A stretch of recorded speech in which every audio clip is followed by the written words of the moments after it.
சரணம். ஆன்மீக அன்பர்கள் அனைவருக்கும் இனிய வணக்கங்கள்.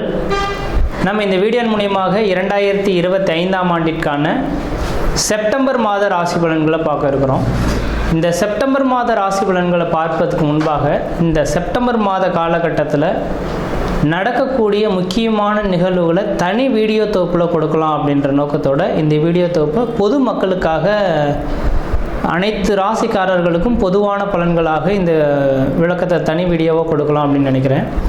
இந்த செப்டம்பர் மாதம் 2025 பார்த்தோம் அப்படின்னாக்கா முக்கியமான ஒரு நிகழ்வு, கிரகணங்கள் தோஷம் ஏற்படக்கூடிய காலகட்டங்கள் இந்த மாதத்தில் உதயமாகுதுங்க.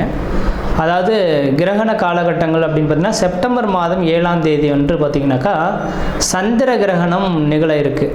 அப்போ ராகுவினால் ஏற்படக்கூடிய இந்த சந்திர கிரகணமானது அன்று இரவு 9 மணி 56 நிமிடத்திலிருந்து மிட்நைட்டில் 1 மணி 26 நிமிடம் இந்த காலகட்ட வரலும் சந்திர கிரகணமானது அன்றைக்கி நிகழ இருக்குது. இது பூரணமான சந்திர கிரகணம் அப்படின்னு பார்த்தோம் அப்படின்னாக்கா முழுமையான சந்திரகிரகணம் பிடிபட்ட காலகட்டங்கள் எப்பொழுது அப்படின்னாக்கா தொடங்கக்கூடிய காலகட்டம் 9 மணி 56 தொடங்கி 1 மணி 26 நிமிஷம் மிட்நைட்டில் சந்திர கிரகணமானது முடிய போகுது. அதில் முழுமையான பவர்ஃபுல்லாக அந்த கிரகணம் ஏற்படக்கூடிய காலகட்டம் எப்படின்னு பார்த்திங்கன்னா இரவு மணி 11 மணிலேருந்து 12 மணி 23 நிமிடம் வரலும் முழுமையான சந்திர கிரகணமாக தெரிய போகுது. இது இந்தியாவில் தெரிய போகுது. இதுக்கு முன்பாகலாம் நடந்த கிரகணங்கள் பார்த்திங்கன்னா போன வருடத்தில் நடந்ததெல்லாம் வெளிநாடுகளில் நடந்ததுனால நமக்கு எதுவும் பாதிப்புகள் இல்லை. ஆனால் இந்த சந்திர கிரகணம் மட்டும் இந்த காலகட்டத்தில் இந்த மாதத்தில் மட்டும் நம்ம இந்தியாவில் தெரியக்கூடிய ஒரு கிரகணமாக இருக்க போகுது.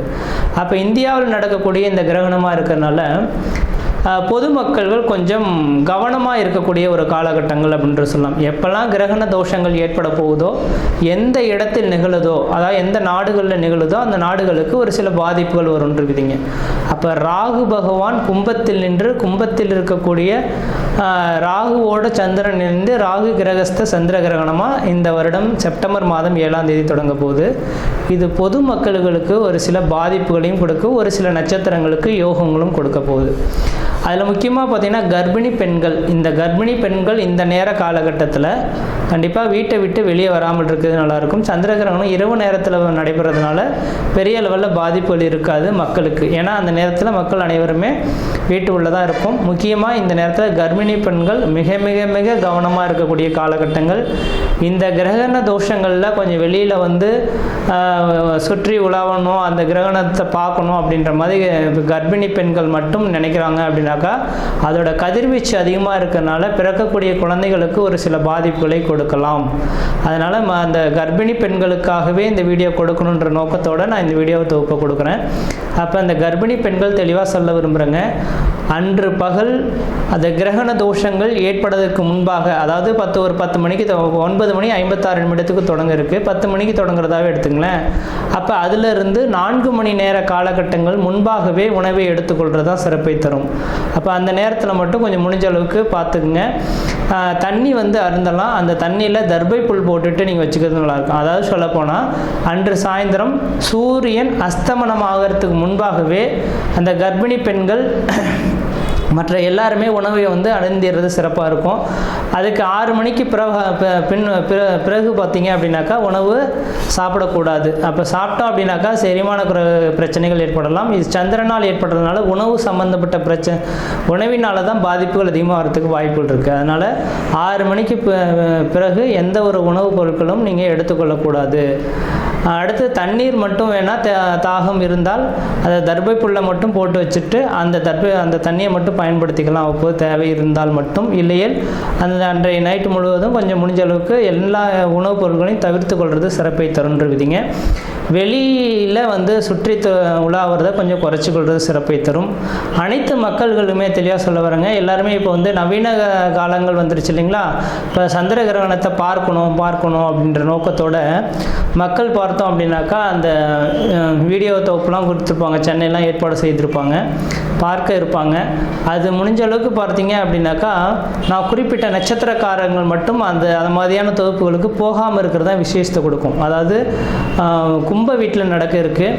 இந்த கும்ப வீட்டில் இருக்கக்கூடிய சதயம், பூரட்டாதி, உத்திரட்டாதி சதயம், பூரட்டாதி, உத்திரட்டாதி இந்த 3 நட்சத்திரக்காரர்களும், புனர்பூசம், விஷாகம் மொத்தம் இந்த 5 நட்சத்திரக்காரர்களும் கம்பல்சரி வெளியில் வராமல் இருந்துக்குங்க. கர்ப்பிணி பெண்கள் எப்படி இருக்கணுமோ அதே போல் சதயம், பூரட்டாதி, உத்திரட்டாதி, புனர்பூசம், விஷாகம் இந்த 5 நட்சத்திரக்காரர்களும் கர்ப்பிணி பெண்களும் அந்த நேர காலகட்டத்தில் வெளியில் வராமல் இருக்கிறது தான் சிறப்பை தரும். அவர்களுக்கு முழுமையான அந்த ஏன்னா அதோட அவங்களோட 1-5-9 அதோட கனெக்டிவிட்டியில் தான் இந்த ராகு கிரகஸ்த சந்திர கிரகணமானது தொடங்க இருக்குது. அதனால் இந்த நபர்களுக்கு மட்டும் பாதிப்புகள் அதிகமாக இருக்கும். இவர்கள் வெளியில் வராமல் இருக்கிறது விசேஷத்தை கொடுக்கும். மற்ற நபர்கள் வெளியில் போகலாம். அதே போல் வயது மூத்தவர்கள் 60 வயதுக்கு மேற்பட்ட நபர்களும் வெளியில் வராமல் இருக்கிறது விசேஷத்தை கொடுக்குன்றீங்க. இது அப்போ அந்த நேர காலகட்டத்தில் அந்த கிரக காரத்துவம் பெரிய லெவலில் பாதிப்பை தராத மாதிரி உங்களுக்கு தெரியலாம். அந்த கிரகண தோஷங்கள் ஏற்பட்டு அடுத்த 40 நாட்களுக்கு பிறகு தான் அதோட பாதிப்புகள் கொஞ்சம் அதிகரிக்கிறத பார்க்க முடியும். இப்போ உடல் ரீதியான தொந்தரவுகளை ஏற்படுத்தலாம். உணவு குழாய் சம்மந்தப்பட்ட பிரச்சனைகள் இந்த நபர்களுக்கு வரலாம். அதனால் கொஞ்சம் கவனமாக இருங்க. இந்த நட்சத்திர நான் சொன்ன இந்த 5 நட்சத்திரக்காரர்களும் மறுநாள் பார்த்தீங்க அப்படின்னாக்கா காலையில் எழுந்து பச்சை தண்ணியில் குளிச்சுட்டு விநாயகர் கோயிலுக்கு போயிட்டு அர்ச்சனை பண்ணிட்டு வர்றது விசேஷத்தை கொடுக்குங்க. ஏன்னா ராகு கேதுவின் கண்ட்ரோலை பண்ணக்கூடிய சக்தி விநாயகர் பெருமானுக்கு மட்டுமே உண்டு. அப்போ மறுநாள் செப்டம்பர் 7ஆம் தேதி நைட்டு இந்த கிரகணம் தொடங்க இருக்குது. செப்டம்பர் 8ஆம் தேதி அன்று பார்த்தீங்க அப்படின்னாக்கா விநாயகர் கோயிலுக்கு போயிட்டு குளிச்சுட்டு நல்லெண்ணெய் தீபம் போட்டு வழிபாடு செய்துட்டு வந்தீங்க. இந்த 5 நட்சத்திரக்காரர்கள் வழிபாடு செய்துட்டு வந்தால் இதனால் தோஷங்களை கண்ட்ரோல் பண்ணக்கூடிய சக்தி விநாயகருக்கு உண்டு. ஏன்னா ராகு கேதுவின் 2 கிரகத்தையுமே அடக்கக்கூடிய சக்தி இந்த விநாயகருக்கு இருக்கிறனால அவரோட சொல்லுக்கு கட்டுப்படுறதுனால இந்த 5 நட்சத்திரக்காரர்களும் வழிபாடு செய்து கொள்வது மிகப்பெரிய விசேஷத்தை கொடுக்குன்றவிதிங்க. அதே வேளையில் மற்ற ராசிக்காரர்கள் பெரிய லெவலில் பாதிப்புல எதுவும் தடாதுன்றவிதிங்க. அது இந்த கிரகணம் தொடங்கிடுச்சு அப்படின்னாவே அடுத்த அந்த இப்போ ஒவ்வொரு கிரகணமும் பார்த்தீங்கன்னாக்கா லாஸ்ட் இயர்லாம் 2-3 கிரகணங்கள் தொடங்கினது. ஆனால் இந்தியாவில் தெரியலை, அதனால் நமக்கு பாதிப்பு இல்லை. அப்போ எந்த நாடுகளில் கிரகணம் ஏற்படுதோ அந்த நாடுகள் கிரகணம் தொடங்கி அடுத்த கிரகண தோஷங்கள் உண்டாகக்கூடிய காலகட்டம் வரலும் ஒரு சில பாதிப்புகளை கொடுக்கும்.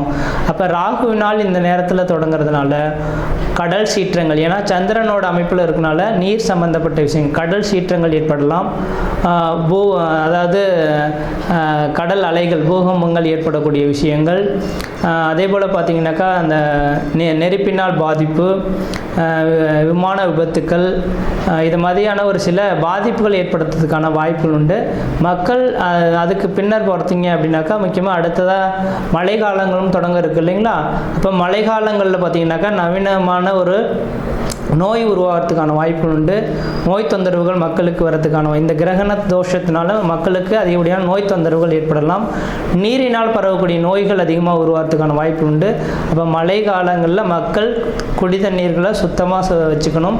மழை அதாவது வெள்ளப்பெருக்கு அதிகமாக ஏற்படக்கூடிய இருக்கக்கூடிய இடங்களாக இருந்தால் தன்னோட வீட்டை கொஞ்சம் கவனமாக வச்சுக்கிறது, தண்ணி புகாத அளவில் இந்த வடிகால் வசதிகள்லாம் ஏற்படுத்தி கொள்வது விஷயத்தை கொடுக்கும். நான் இது சொல்லும் போது தேவையில்லாத விஷயம் இதெல்லாம் எதுக்கு அப்படின்னு நினைப்பீங்க. இதை அனுபவிக்கும் போது தான் அதோட பாதிப்புகள் தெரியும். அதனால் இந்த கிரகண தோஷங்கள் இருக்கிறதுனால பாதிப்புகள் இருக்கின்ற நம்பிக்கை வரக்கூடிய நபர்களாக இருந்தால் மட்டும் தயவுசெய்து சொல்ல வரேங்க. அடுத்து கரெக்டாக இப்போ செப்டம்பர் 7ஆம் தேதி இந்த கிரகண தோஷம் ஏற்படுது. அதுலேருந்து 40 நாட்கள் அப்படின்னாவே அடுத்து கரெக்டாக மழை காலங்கள் தொடங்கக்கூடிய காலகட்டமாக இருக்கும். கண்டிப்பாக இந்த வருடத்தில் முக்கியமாக நவம்பர் டிசம்பர் காலகட்டத்தில் அதிகப்படியான மழைப்பொழிவுகளும் சீற்றங்களும் அதிகரிக்கிறதுக்கான வாய்ப்புகள் இருக்குது. மக்கள் கவனமாக இருக்குங்க. அதுக்காக தான் இந்த வீடியோ தொகுப்பு கொடுத்துருக்கேன். மற்ற விதத்தில் எந்த தோஷங்கள் பாதிப்பு கிடையாது. தெளிவாக சொல்லக்கூடிய கருத்துக்கள் கர்ப்பிணி பெண்களும் சதயம், பூரட்டாதி, உத்திரட்டாதி, புனர்பூசம், விசாகம் இந்த 5 நட்சத்திரக்காரர்களும் கிரகண தோஷத்தன்று கொஞ்சம் வீட்டை விட்டு வெளியே வராமல் இருங்க. இரவு பார்த்திங்கன்னா 9:56 தொடங்கி நள்ளிரவு 1:26 முடிய இருக்குது. அது முழுமையான சந்திரகிரகணம் அடையக்கூடிய காலகட்டம் 11 மணியிலிருந்து 12:23 வரலும் இருக்குது. இந்த நேர காலங்களில் வெளியில் வராமல் இருங்க. உணவுப் பொருட்கள் எந்த ஒரு உணவுப் பொருட்களும் எடுத்துக்கொள்ள வேண்டாம். மறுநாள் காலையில் குளிச்சுட்டு விநாயகர் கோயிலில் போய்ட்டு விளக்கு போட்டிருந்தாவே இந்த தோஷங்கள் ஓரளவுக்கு கட்டுக்குள் வரும்ன்ற விதிங்க. மற்ற விதத்தில் யாருக்கும் எல்லோரும் தோஷம் கிடையாது. நம்ம இந்த வீடியோ மூலியமாக 2025ஆம் ஆண்டிற்கான செப்டம்பர் மாத ராசி பலன்களை பார்க்க இருக்கிறோம். குறிப்பாக இந்த வீடியோவானது பார்த்தோம் அப்படின்னாக்கா ரிஷபராசி அன்பர்களுக்கான வீடியோ. இந்த ரிஷபராசி அன்பர்களுக்கு இந்த செப்டம்பர் மாத கிரகநிலை ஆராயும் போது இந்த ரிஷபராசி அன்பர்கள் ஆட்டின் குணத்தை கொண்ட நபர்கள். ஆடு எப்படி தன் பிள்ளையை காத்தருளுதோ அதே போல் தன் குடும்ப பொறுப்புகளை சுமக்கக்கூடிய ஒரு நபர்கள் யார் அப்படின்னாக்கா இந்த ரிஷபராசி அன்பர்களாக இருப்பாங்க. அதில் முக்கியமாக இந்த ரோகிணி மிருகசீரிடம் இந்த 2 நட்சத்திரக்காரர்களுக்கு கொஞ்சம் பவர் அதிகம் இருக்குதுங்க. ஏன்னா அதில் கிருத்திகை நட்சத்திரம் வரக்கூடிய நபர்கள் ஒரே ஒரு பாதம் இருக்கிறதுனால மேசராசியின் காரகத்துவத்தில் அவங்க போயிடுவாங்க. ஆனால் இந்த ரோகிணி மிருகசீரிடம் இந்த 2 நட்சத்திரக்காரர்கள் வராங்க இல்லைங்களா ரிஷபராசியில், அந்த ரிஷபராசிக்காரர்கள் யாராக இருந்தாலும் அந்த குடும்ப பொறுப்புகளை முழுமையாக சுமக்கக்கூடிய நபர்களாக இருப்பாங்க. எல்லா தேவைகளும் அது ஆணாக இருந்தாலும் பெண்ணாக இருந்தாலும் பார்த்தீங்கன்னாக்கா குடும்பத்துக்கு என்ன தேவையோ அதை எல்லாமே செய்து வைக்கக்கூடிய நபர்களாக இருப்பாங்க. அதிகமாக குடும்பத்துக்காகவே வாழ்க்கையை அர்ப்பணிக்கக்கூடிய ஒரு கிரகம் ஒரு நபர்கள் யாருன்னா இந்த ரிஷபராசி அன்பர்களாக இருப்பாங்க. அதே வேளையில் பார்த்தீங்கன்னா சமுதாயத்தில் இந்த ரிஷபராசி அன்பர்களை கொஞ்சம் பிடிக்காது. அதாவது நீதி, நேர்மை, நியாயம், கட்டுப்பாடு அப்படின்ற மாதிரி ஒரு கட்டளையிட்டு ஒரு கண்ட்ரோலில் வாழணும் அப்படின்னு ஆசைப்படுவாங்க. தான் இப்படி இருக்கிறதுனால தன்னை சார்ந்தவர்களும் இப்படி இருக்கணும் அப்படின்ற மாதிரி நினைப்பாங்க. இது கலியுகத்தில் இது ஆகாத ஒன்று. தன்னோட கொள்கையிலிருந்து நீங்கள் மாறாமல் இருக்கிறது விசேஷமான ஒன்று. மற்றவர்களை நீங்கள் மாற்ற முடியாது அப்படின்றத உணர்ந்துக்கிட்டு முடிஞ்ச அளவுக்கு ஜீரணிச்சுக்கோங்க. உங்கள் குழந்தைகளை இதே போல் நல்வழிப்படுத்துறதுக்கு நீங்கள் மாற்றிக்கொள்வது ஓரளவுக்கு நல்ல பலன்களை தரும். அப்படிப்பட்ட இந்த ரிஷபராசி என்பவர்களுக்கு இந்த செப்டம்பர் மாத கிரக நிலைகளை ஆராயும் போது உங்களுடைய ராசிநாதன் சொல்லக்கூடிய கிரகமானது பார்த்தீங்கன்னா ராசிக்கு 3ஆம் இடத்துல உட்காந்துருக்கார். செப்டம்பர் மாதம் 14ஆம் தேதி காலகட்டம் வரலும் 3ஆம் இடத்துல உட்காந்துருக்கார். இது ஒரு யோகமான அமைப்பு. முயற்சி ஸ்தானம், வெற்றி ஸ்தானம் சொல்லக்கூடிய 3ஆம் இடத்துல உங்கள் ராசிநாதன் இருக்கனால நீங்கள் எடுக்கக்கூடிய முயற்சிகளில் எந்த விதத்தையும் தடைகள், தாமதங்கள் ஏற்படாது. எடுத்த காரியங்களுமே உங்களுக்கு சாதகமான ஒரு சூழல்கள் ஏற்படுத்துறதுக்கான வாய்ப்பு உண்டு.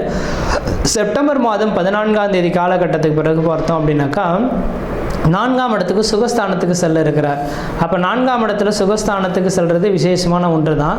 அந்த விசேஷமான ஒன்றாக இருந்தாலும் கூட அதில் கேது பகவான் இருக்கிறது விசேஷமான அமைப்புகள் கிடையாது. அப்போ இந்த மாத காலகட்டத்தில் செப்டம்பர் 7ஆம் தேதி ஒரு கிரகண தோஷம் ஏற்படுது. அந்த கிரகண தோஷத்தினால பார்த்தீங்கன்னா ராசிநாதன் 4ஆம் இடத்துக்கு செல்ல இருக்கனால உங்களோட தாய் உடல்நிலை கொஞ்சம் ஆரோக்கியம் குறைவதற்கான வாய்ப்புகள் உண்டு. ரிஷபராசி அன்பர்களின் தாயாரின் உடல்நிலையில் கொஞ்சம் அக்கறை எடுத்துக்கொள்ளுங்க. அந்த கிரகண காலகட்டத்தில் வந்து கொஞ்சம் வெளியில் போகாமல் இருந்து மறுநாள் போயிட்டு விநாயகர் பெருமான் வழிபாடு செய்துட்டு வந்தாங்கன்னாக்கா இந்த கிரகண தோஷத்தின் தாக்கங்கள் இருக்காது. இது யாருக்குனாக்கா ரிஷபராசிக்காரர்களின் தாயாரின் உடல்நிலையை கொஞ்சம் அக்கறை எடுத்துக்கொள்ளுங்கன்னு சொல்ல விரும்புகிறேன். அதே போல் பார்த்தீங்கன்னாக்கா இந்த நேர காலகட்டத்தில் அழிய சொத்துக்கள் வாங்க போகிறீங்கன்றீங்க.